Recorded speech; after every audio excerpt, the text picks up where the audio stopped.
The night my parents handed my sister a brand new house for graduation, the room erupted. Applause, phones up, proud smiles everywhere. Then my dad turned to me and said, "And for you, Mia, a gym membership." People laughed, not awkwardly, loud. I felt something crack. I walked out shaking, telling myself humiliation was the worst they could do. I was wrong. Weeks later, a letter arrived with my name printed neatly on the front.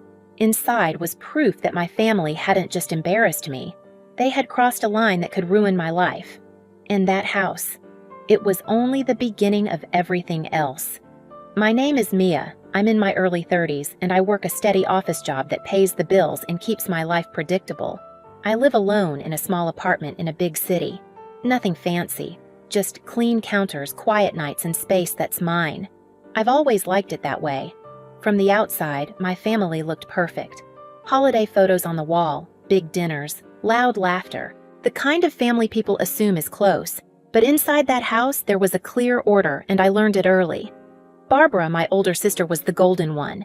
Everything came easier to her, or at least it seemed to. When she messed up, someone cleaned it up. When she wanted something, it appeared. New car after an accident. Extra help when classes got tough. Excuses made on her behalf before anyone even asked. I was the opposite, the responsible one. The one who didn't need help, the one who could handle it. If something went wrong in my life, the answer was always the same: you'll figure it out. And I did. Over and over again. That night at the graduation dinner, the pattern finally became impossible to ignore.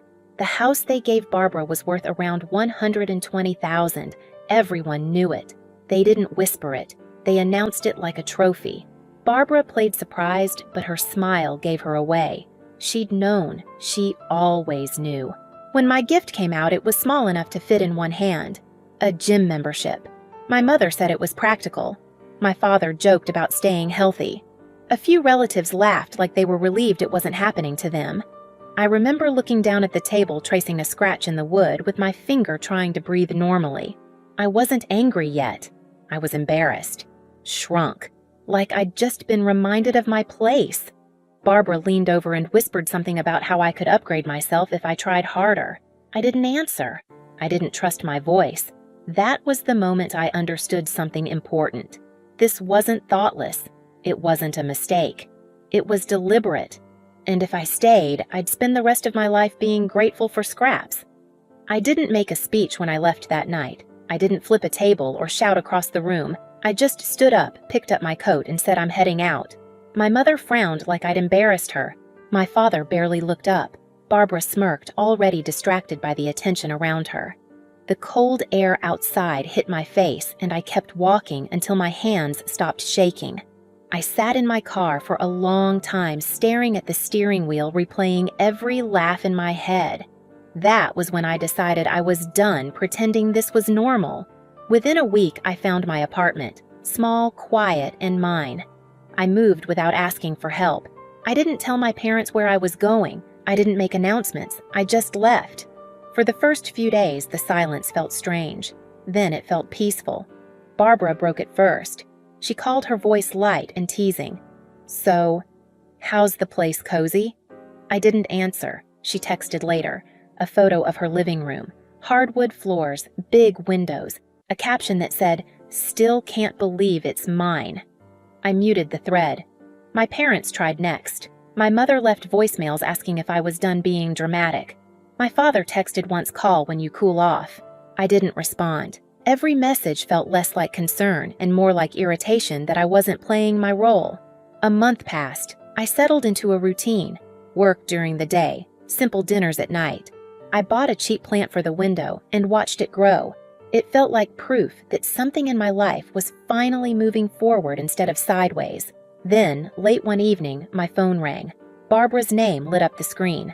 I almost ignored it, but something in my gut told me to answer. She was crying. Not performative crying, real panic.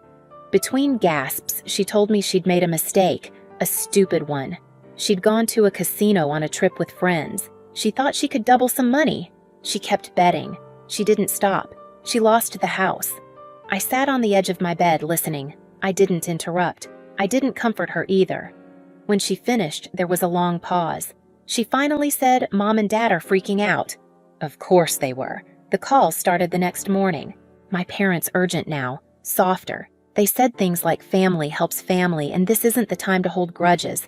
They asked if I could help cover some bills, just for a little while, until things got sorted out. I stared at the wall and felt something shift inside me. This was it, the moment everything I'd lived through led to, and I knew whatever I chose next would change everything. I didn't answer my parents right away.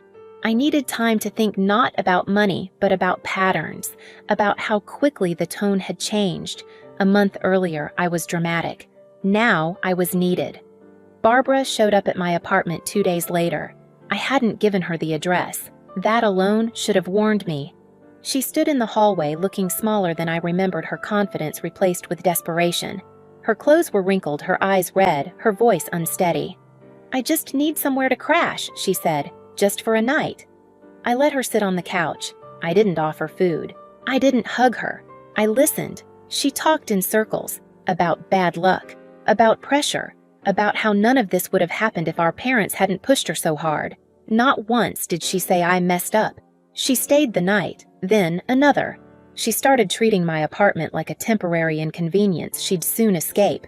She ate my groceries without asking, used my shower, left her bag by the door like she belonged there.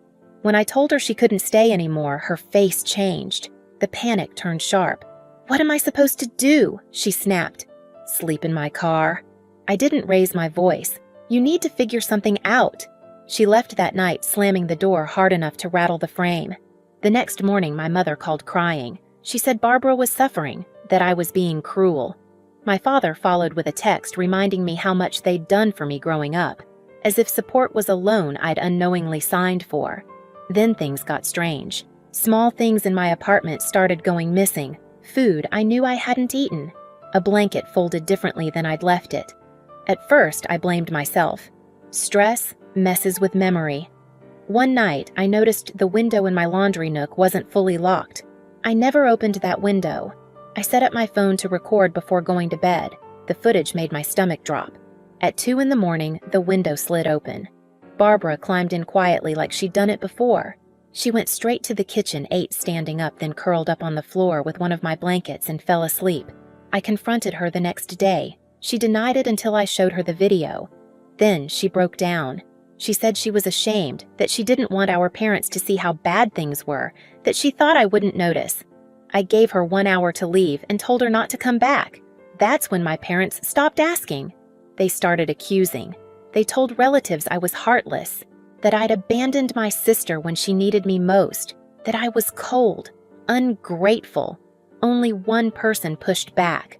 My uncle. He called me and said, "You're not wrong." And they know it. They're just not used to consequences. I wanted to believe that was the end of it. But what I didn't know yet was that while they were talking about me behind my back, they were already planning their next move. The letter arrived on a Tuesday. Plain envelope. My name printed neatly like nothing inside could possibly be dangerous. I opened it standing at the counter, coffee going cold beside me. It said I owed money. Not a small amount. Enough to make my chest tighten. Enough to threaten everything I'd worked for. The letter listed payments that were past due and warned that further action would follow if the balance wasn't addressed. I read it 3 times, convinced there had been some kind of mix-up. I hadn't taken out any loans. I paid my bills on time. I kept my life boring on purpose. Then I saw the address on the paperwork, my parents' house. My hands started to shake. I spent the rest of the day making calls, asking careful questions, writing things down. By the time the sun went down, I understood exactly what had happened. Someone had used my information to open a loan. The money had gone straight into covering Barbara's mess, rent, utilities, other bills they didn't want to name. They hadn't asked me. They hadn't warned me. They decided for me. I drove to my parents' house that night. I didn't call ahead. I didn't need to. I walked up the familiar steps, feeling like I was entering a place that no longer belonged to me. My mother opened the door and froze when she saw my face. "Mia," she said too quickly, "you should have called." I walked past her into the living room. My father was sitting on the couch. Barbara stood near the window, arms crossed, jaw tight. I set the letter on the table. Explain. My mother picked it up, glanced at it, then looked away.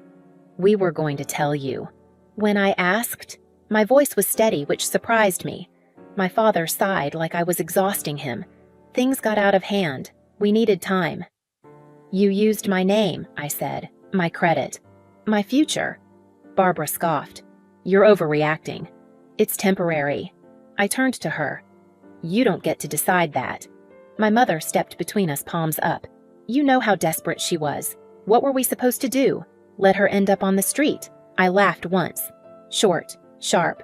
So you decided to put me there instead. That's not fair, my father snapped. We raised you. Don't you think you owe us something? That was it. The sentence I'd been waiting for my whole life. No, I said. I don't. The room went quiet. I told them everything, slowly, clearly. I explained what this could do to me, how it could affect my ability to rent, to move, to live. I told them this wasn't a family disagreement. It was a serious violation. My mother started crying, real tears this time. We didn't think you'd find out so fast. Barbara rolled her eyes. You always make everything about you. I turned back to my parents. Here's what's going to happen. You're going to fix this. Immediately. You're going to handle the payments and close anything opened in my name. If I hear from them again, I will involve the authorities. I'm not threatening you. I'm informing you. My father stood up, anger flashing across his face. You wouldn't. I would, I said. And I won't lose sleep over it. Barbara exploded. You're unbelievable. You have a good job, a nice life. You could help me, and you're choosing not to. I looked at her and saw it clearly for the first time. Not confidence, not entitlement. Fear. I already helped you, I said quietly, by stepping aside and letting you face your own choices. She stared at me, stunned. I left without another word. For the next 2 days, my phone didn't stop buzzing. Calls, messages, guilt dressed up as concern, accusations disguised as disappointment. I didn't answer any of it. On the 3rd day, I got confirmation that the loan had been handled, closed, paid. Again, I didn't ask how. I locked down my credit, changed passwords, drew lines so clear they couldn't pretend not to see them. That night, my uncle called. They're furious, he said, but they're scared too. They know they went too far. What about Barbara? I asked. She's angry, he said, but for the first time, she's also stuck. I hung up and sat in the quiet of my apartment, listening to the hum of the vent, the city muffled outside the window. My heart was still racing, but underneath it was something new. Relief. A week later, Barbara tried again. She showed up unannounced, standing in the same spot she'd stood before. She looked worse, tired, worn down. I just need to talk, she said. I didn't move. Say it. They won't help me anymore, she said. Mom and Dad. They said I need to figure it out. I almost felt sorry for her. Almost. I can't do this alone, she said. I can't keep working 2 jobs. I can't live like this. I held the door. You should have thought about that before, she snapped. You think you're better than me? No, I said. I think I learned faster. She left without another word. That was the moment I understood the power had shifted. Not because I'd won something, but because I'd stopped losing myself to them. And for the first time, they had nothing left to take. After that night, everything went quiet. The loan was officially closed. My credit was locked down. No more letters. No more threats hiding behind polite language. I changed my routines, updated my accounts, and made sure no one could touch my life without my consent again. Barbara stopped showing up. From what I heard through my uncle, she moved into a tiny apartment and picked up extra shifts to keep up with her bills. No house. No safety net. Just consequences. My parents still complained about her, but something had shifted. They weren't rescuing her anymore. Not because they'd grown wiser, but because they were out of options. As for me, I focused forward. I got a promotion at work. Nothing flashy, just more responsibility and better pay. A few months later, I moved into a better apartment. More light, more space, more quiet.